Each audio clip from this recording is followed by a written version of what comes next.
Learn English with Mini Story. Today, you will listen to a story about Greek family culture. Greek family culture is known for its strong sense of unity and respect among family members. Greek families are typically close-knit, with frequent gatherings with extended family. Elders are revered, and the younger generation is expected to show respect to them, often seeking their guidance on important matters. Greek families also welcome guests, often practicing philoxenia, hospitality, showing kindness and generosity to outsiders. Children are taught traditional values, including family loyalty, respect, and support for the community. Overall, Greek family dynamics emphasize closeness, respect for heritage, and warmth toward both family members and guests. However, in this story below is a special case, with unfair treatment of a baby, whose mother was not Greek. Greek family. Woman will never be Greek enough for husband's family. Dear Abby, I married a Greek man whose family never accepted me. Being young and naive, I tried everything to fit in, converting from Catholicism to the Greek Orthodox faith, attending all family functions, including them in our lives. It was never enough. My husband and I traveled to Crete with his family to visit his relatives there, and some extended family members refused to share the dinner table with me because I was not Greek. One of those family members was a priest. Our daughter, Athena, was born 4 years later. What broke the camel's back for me was a Christmas dinner when she was 6. My father-in-law gave cards with $100 to all the grandchildren of Greek heritage. Athena received nothing and cried for hours, wanting to know why her grandfather didn't love her. My husband just tried to stay neutral. Abby, how far should someone have to go to fit in with their husband's family? Signed, Irish Again in New Hampshire. Hello, welcome to the vocabulary lesson for Greek family. Let's get started. The headline says, woman will never be Greek enough for husband's family. Greek, of course, describes someone from Greece, the country of Greece. And then she starts the letter, Dear Abby, I married a Greek man whose family never accepted me. She said she was young and naive. Naive means innocent.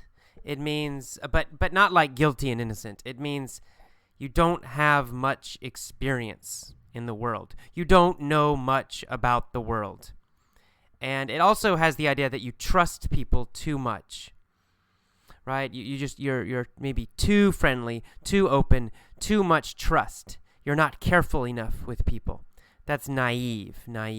So you don't have much experience in the world, and you don't know much about the world and life. Naive. So she said she was naive when she got married. And she said she tried to fit in with her husband's family, and she converted from Catholicism to the Greek Orthodox faith. To convert means to change, and it can have a religious meaning. In this case, of course, it does have a religious meaning. To convert, in this case, means to change religions.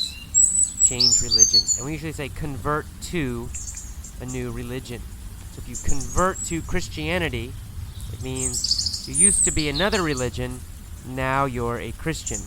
If you convert to Buddhism, you used to be something else, now you are a Buddhist. So that's to convert, to change from one religion to another. All right, and she uses the word faith here. She converted to the Greek Orthodox faith. Greek Orthodox is a kind of Christianity, but different than the Catholic Church. And in this case, faith means religion. Now, faith can mean like belief. It can mean belief in something. You have a deep belief, even though you're not sure.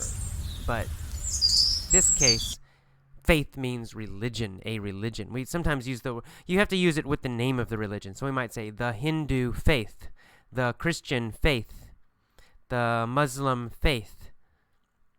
So that just means the Muslim religion, the Christian religion, the Buddhist religion, the Hindu religion. faith. So a little bit different meaning for faith than how we normally use it.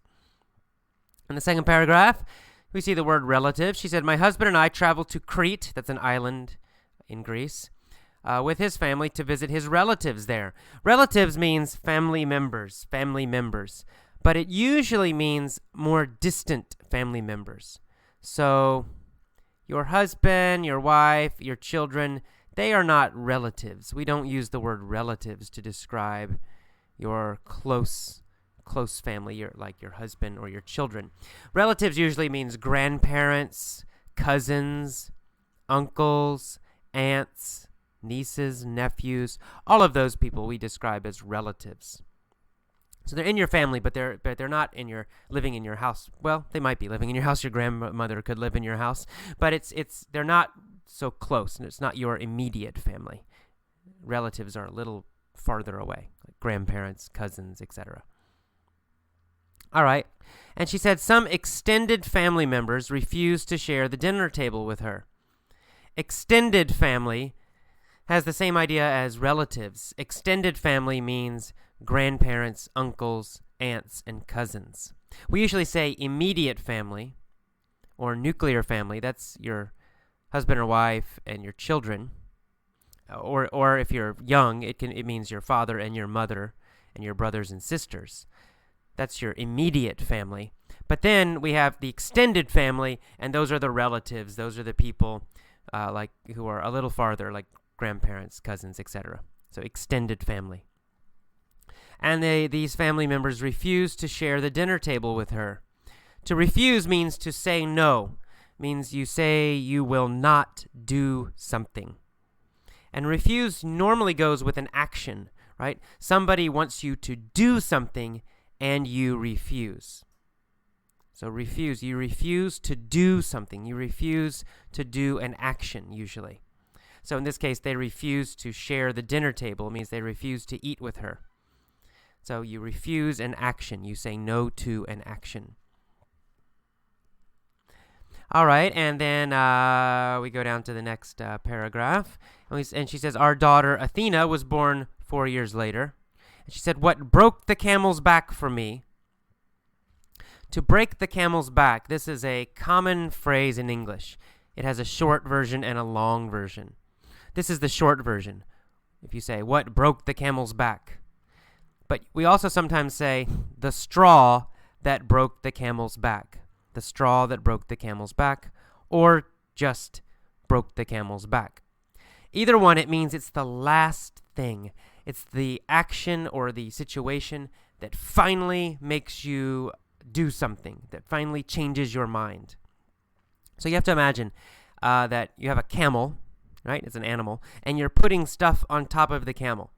So you put maybe straw's like grass, but you're putting some on the camel, and the camel's okay. You put more, it gets heavier and heavier and heavier. You put more, and oh, now the camel's, his back is hurting. You more, and finally you put one more, and the camel's back breaks, right? So it's the final thing, it's the final bad experience that causes the camel to break or to die. This is where it comes from. And so it means like that you have some kind of bad situation, and it's been happening a long time.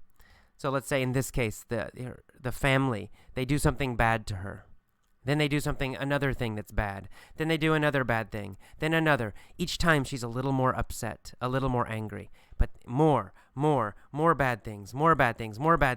Finally, they did something to her daughter. They were rude to her daughter. That was the last straw. Right? That's what broke the camel's back. It was the last event. After this, she's so angry, she will not be nice to them anymore. It's the final action, and now she can't handle it anymore. All right, and so what happened is that the father-in-law was giving money to all the grandchildren who had Greek heritage, but didn't give one to their daughter. Heritage means when we talk about Greek heritage or German heritage or Japanese heritage, heritage means where your family comes from. where your family comes from. And it was talking about your family in the past. So it doesn't mean right now. So we can have someone, this child was born in America. So the girl is American, but she's of Greek heritage because her father's Greek. Her grandparents are Greek, right? Half of her family is Greek. So she's not Greek. The girl is not Greek because she's American, born in America, lives in America. But she is of Greek heritage, right? Her family is Greek. So if an immigrant comes here, say from Mexico, they're Mexican. But their children, let's say they're born in America, they grow up in America, they always live in America. They're Americans, but they're of Mexican heritage. Their family, going back in history, was Mexican. All right. And then we keep going, and she says that her little daughter was really upset when she didn't get money from her father-in-law like everybody else. And then she said her husband just tries to stay neutral. Neutral means, in this case, neutral means you don't pick a side. So we have one side against another side, and you say, oh, I'm not fighting on either side. I'm in the middle. I will not support either side. I am neutral. So the husband won't support his wife and daughter, and the husband also won't support his Greek family. He just says, I'm neutral. He won't help either one. He won't choose either side. And then finally, in the last sentence, she says, Abby, how far should someone have to go, or how far should I have to go to fit in with my husband's family? Remember, to fit in means to have a good relationship with. To fit in with the family means have a good relationship with the family, to belong to the family, to be part of the family. That's to fit in.